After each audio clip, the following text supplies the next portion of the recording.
As an introduction, my name is Paul Carroll. I'm a program manager for the BRAC division of the Air Force, and I've taken over responsibilities for former Wharton-Smith Air Force Base from Dave Strange, who worked here for about 7 years, I believe.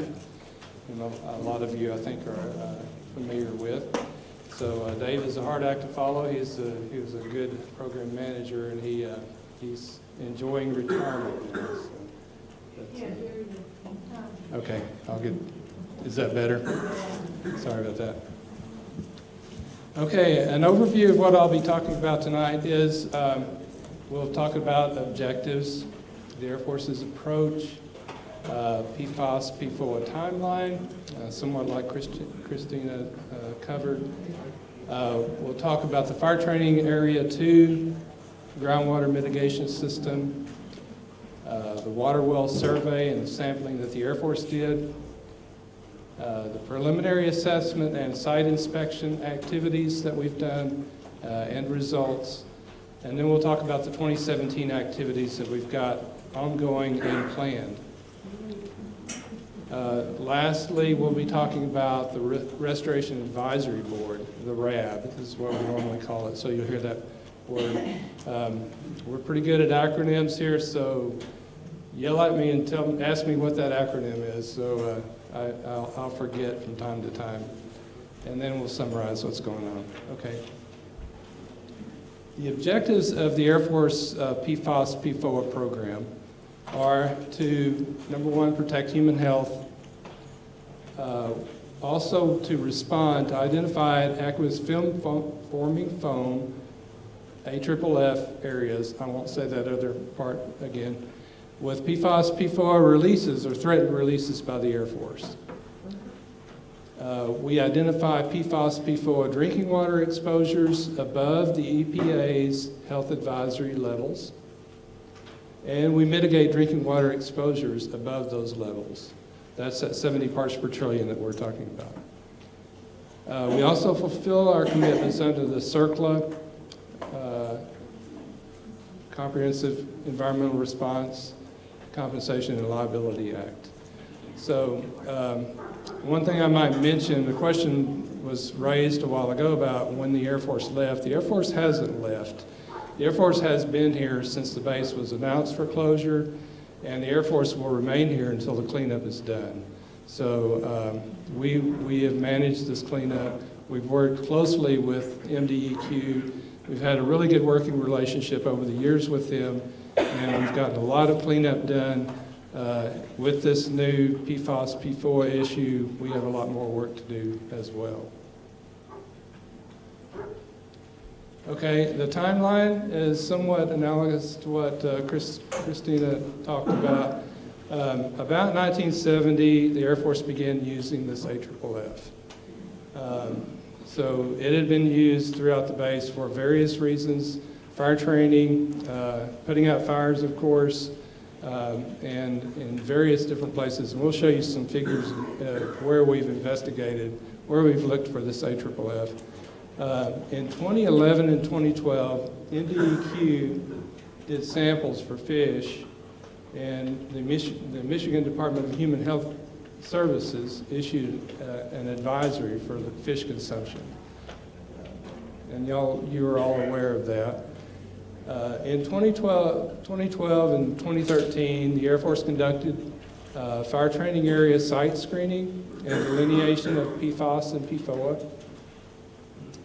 In April of 2015, the Air Force installed a groundwater mitigation system at FTO2 using granular activated carbon.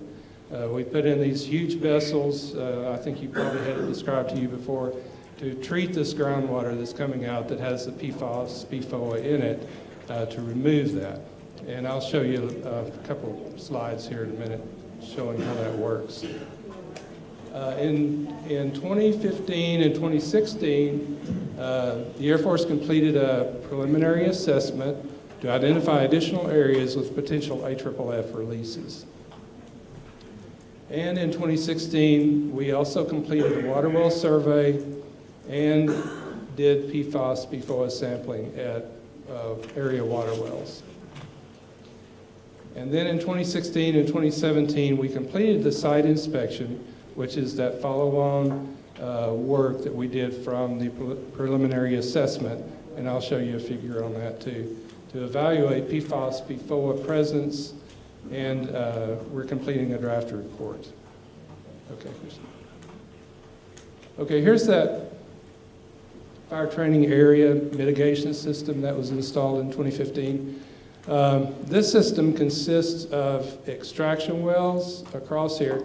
Here's the old fire training pit, and it's kind of like a radar map. The higher concentrations are in red. So this is actually PFAS. This is the most prevalent contaminant at that fire training area. So in 2015, this system was installed. The extraction wells are here. Am I in you guys' way? Sorry, I'll try to stay out of the way. And the groundwater is pumped out of those wells in through a treatment plant here with a granular activated carbon system.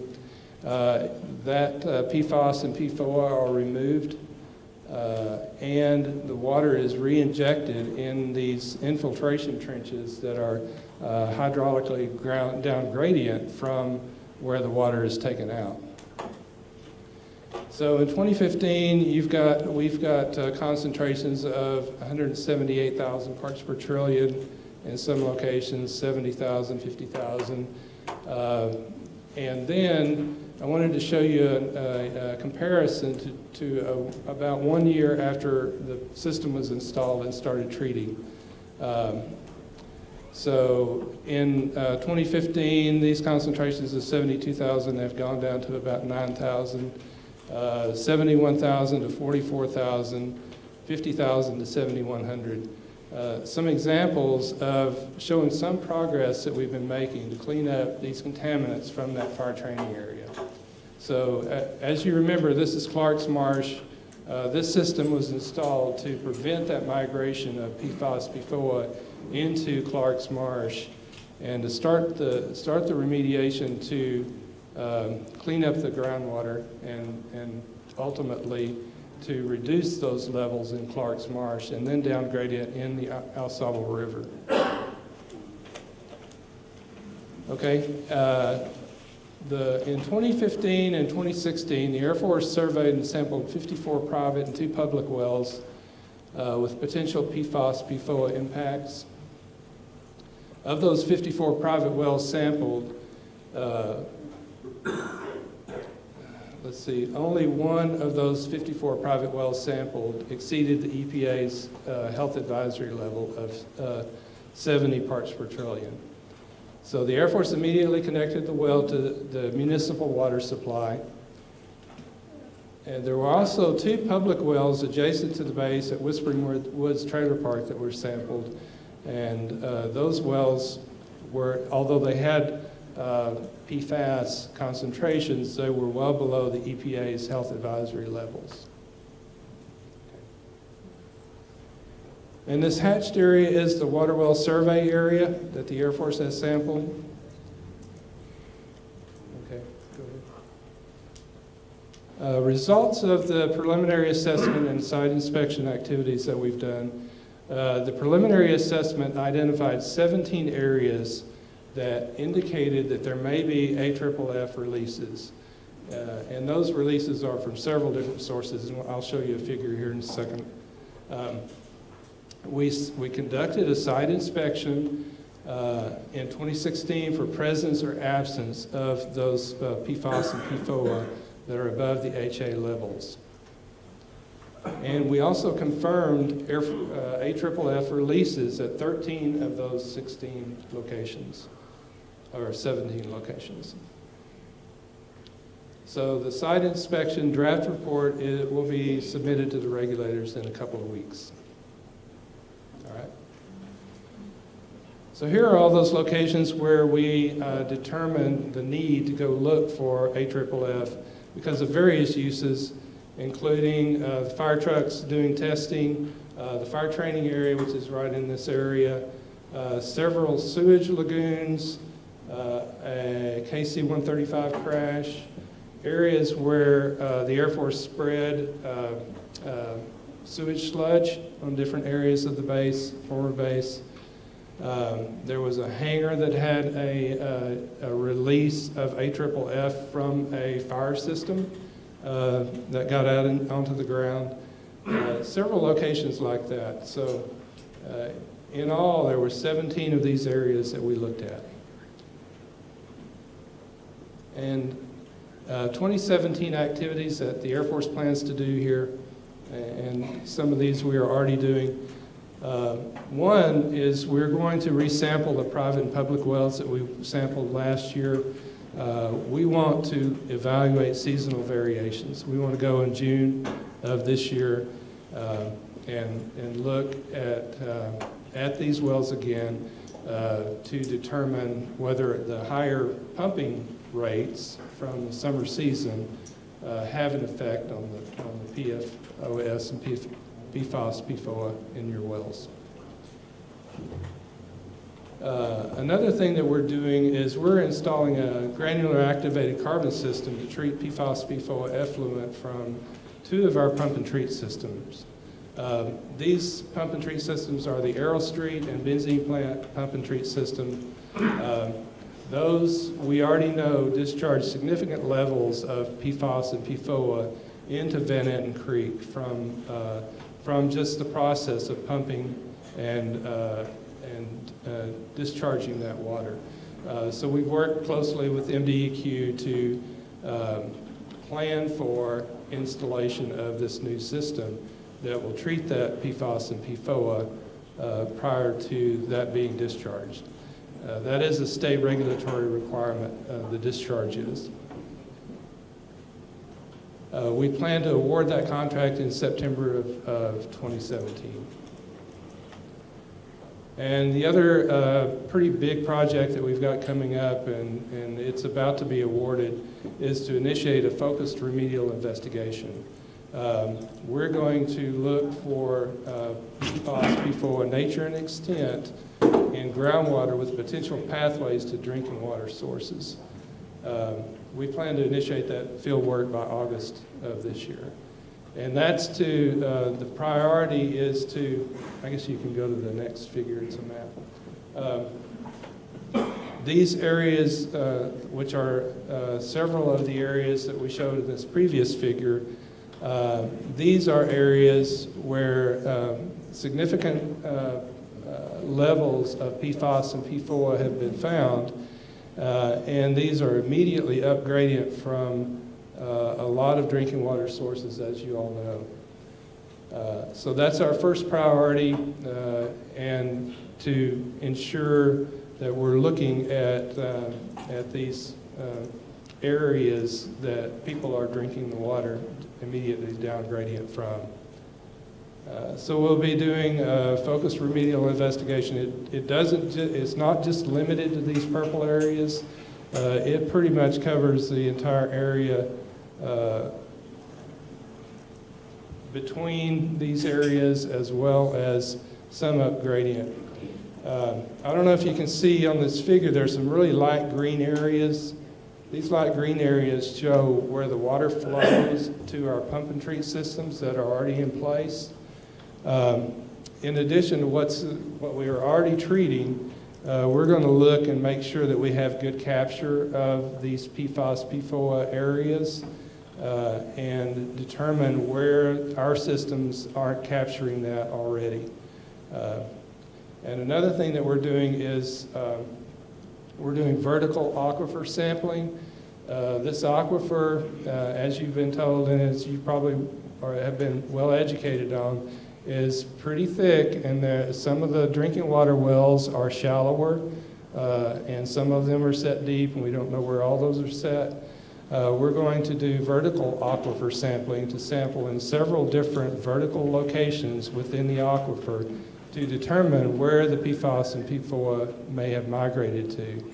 So if at the end of this, we hope to know the transport mechanisms and where the PFOS and PFOA have traveled.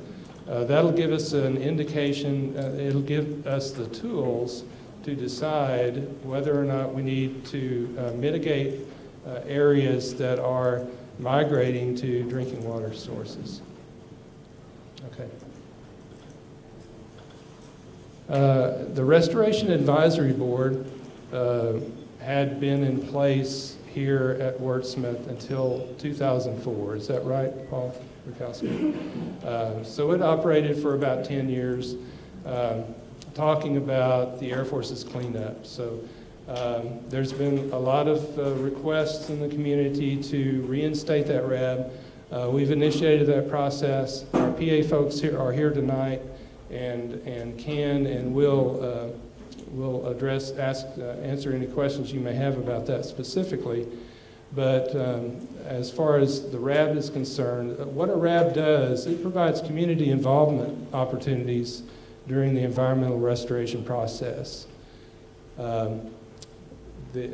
The process, the DOD regulation, and the guidance basically outlines how a RAB is to be stood up. It includes a non-Air Force selection panel, and that consists of 3 members of the local community who are here to review applications and nominate members to reinstate the RAB. So on the RAB, there will be an Air Force member and a community co-chair of the RAB, and there will be several governmental entity positions as well. But we are looking for members of the community, a good cross-section of the community that can and will sit on the RAB to give the Air Force advice and feedback on the environmental restoration process. So the RAB develops its own operating procedures. There are guidelines that we can follow. Anyway, the Air Force published or is in the process of publishing a RAB advertisement and application. That went out to the paper about a week and a half ago. It didn't get published this last week. We hope it'll get published this week. We'll do another ad in the next week or two. And the RAB members, we hope the RAB members can be selected by the 1st of June 2017. And hopefully the initial RAB meeting will be scheduled for July or August of 2017. And Bill Palmer is one of the members of the selection committee, and he wanted to have a word or two about the RAB. Thank you. Yeah, my name is Bill Palmer. I'm a Osceola Township trustee. I'm also on the selection committee for the RAB board. I just wanted to make everybody aware that the applications, they have some here tonight, but we also have some, we've put some in the Osceola Township hall, in the clerk's office and the treasurer's office, and I believe they also have them in the AuSable Township hall. They're also available online on the Osceola Township website and the AuSable Township website that you can download. The qualifications to be on the RAB board, what I would say is, first of all, well, you don't have to be qualified. You don't have to be a chemical engineer to be on this board. What you do have to be is willing to be involved and willing to participate, which means to attend the meetings. I think they're anticipated to be about 4 meetings a year. This will go over the course of a couple of years. And I think it's very important that one of the aspects of the members on the RAB board, one of the important factors will be that they will bring back information from that board to the community. Paul mentioned bringing information to the Air Force, but I think it's equally important that those members will bring that information back to the community. So I would encourage anybody that would be interested. We have some applications here tonight. You can also pick some up, like I mentioned, at the township halls. Thank you. Thank you, Bill.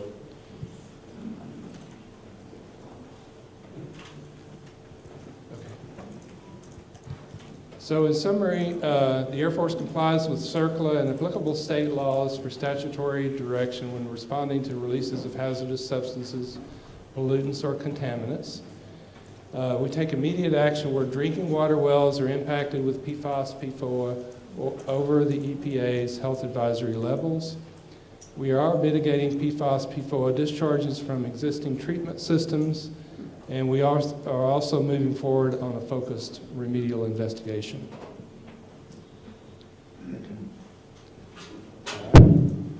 Oh, sorry, popping that thing. Again, if you have questions specific to Paul's presentation, let's take about 5 of those now, and then we'll answer more of those questions during the general Q&A session. You in the back. Thank you.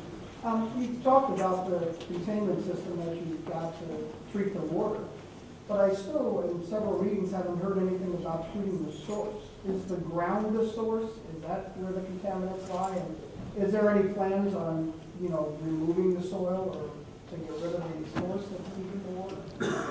There are some areas where there are sources, and those are those purple areas that you saw in those figures. The groundwater is the immediate concern, and the reason for that is that we're working to cut off pathways to people's drinking water as our first primary concern. And then we'll look at those other areas after Down the we... road, you're going to eventually try to remove the actual source of it so it doesn't continue to just keep Yes, sir. recycling. Yes, sir. Okay. Thank you. Yes, sir. One of the previous meetings that I attended, there was mention made that this wasn't the only location in the United States that would have the PFAS contamination. There was mention made tonight of New Hampshire, similar situation. So is this, are we processing our location similar to what other sites are doing, or are we getting big and leading the way in this? As far as the Air Force is concerned, we have a pretty consistent process across the active Air Force and the BRAC part of the Air Force. We've first gone out and we've looked and done historical research and to determine where there might have been AFFF releases. And then we go do this site inspection to look to find out yes, no, where there are releases, and then we follow it from there. One of our primary concerns through all this is protection of human health and protection of people's drinking water. So that's one of the main things that we look for while we're doing this as well. Did that answer your question, or is there Well, another? kind of, but are we ahead of the curve on what's being done here, or has some specific locations more advanced than what we are, and are those statistics available? And what you're seeing at our location, is it comparable to what's happened in the past? I can really only speak for BRAC bases. We've got 40 BRAC bases across the United States. Wordsmith has a lot of work going on. There are a lot of critical sites on Wordsmith, a lot of drinking water sources that are immediately downgradient of the base. That's one unique thing that Wordsmith has that a lot of our other bases don't have. But there are other bases that have drinking water contamination. Several of our bases, and you may have read about those in the paper. Pease, for one, is one that's getting a lot of attention and is getting a lot of work done on by the Air Force. But we are, as far as I know, we've done several things that a lot of the other bases haven't done yet, and a lot of the other DOD entities haven't done yet, including this mitigation system for the fire training area and the 2 other mitigation systems that we're going to be installing later this summer. Okay. Yes, sir. On your slide, I'm sorry, my voice is today, but on your slide about the pumps and treat systems, you said that PFAS and PFOA are being looked at and investigated. And are you also sampling for the other constituents of PFAS so that if sometime in the future a health study has proven that health effects are for the hexanate parts of PFAS, that you'll have the data and you'll be able to do actions a lot more quickly? Yes, we are. Yes, we are doing that. Yes. And the second part is, You said a contract on September 17th, September 2017. What's the in operation date? It kind of depends on the weather. It's a design build, so we hope to have this system, this contract awarded by August or September, so the design can get done. It really depends on how long it takes to get the design as to whether we can work before it gets too late in the winter. We're kind of pushing the limit right now, getting it done before it gets too cold. We hope to get it done. If we can't get it done, we'll be out in the spring as early as we can to finish that up. Okay. Yes, sir.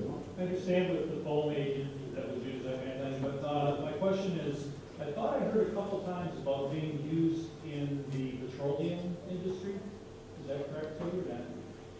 That may have been from Bob Delaney, but I think in the petroleum industry, from what I understand, they use a lot of PFAS, PFOA or AFFF in refineries, and that's the fire suppression system in the refineries. Is that the only? The question is that the Air Force, I knew quite a few workers that worked at maintenance on the base, and they were told to get rid of a lot of oil around the telephone poles because it would keep the weeds from growing.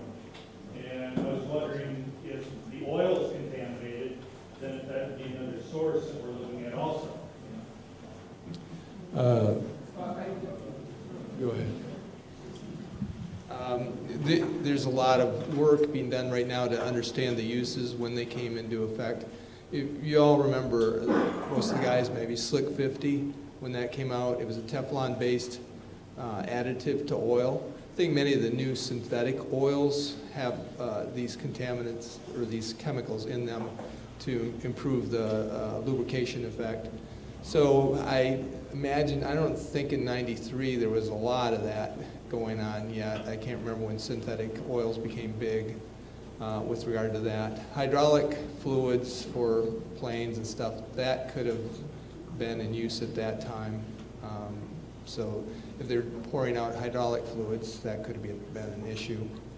But there's a whole group right now working on the history of these chemicals with the group that I'm part of, national group, to trying to answer those very questions. When did this stuff get into it? Right now they add it to fuels to keep the tanks from rusting, because these chemicals will go out of the oils and they'll coat the water, and then the water won't come in contact with the steel and rust out the steel. So it is associated even in those kind of uses you wouldn't even think of. Yes, sir. Why doesn't the Air Force run city water to everybody? Well, I mean, when we're talking about safety, and keeping everybody safe and all this other crap, and they won't run a main down so we can connect to city water. I guess that's the difference between the Air Force and MDHHS and MDEQ is they've decided that levels lower than the EPA's level, the EPA health advisory level, are levels that require attention.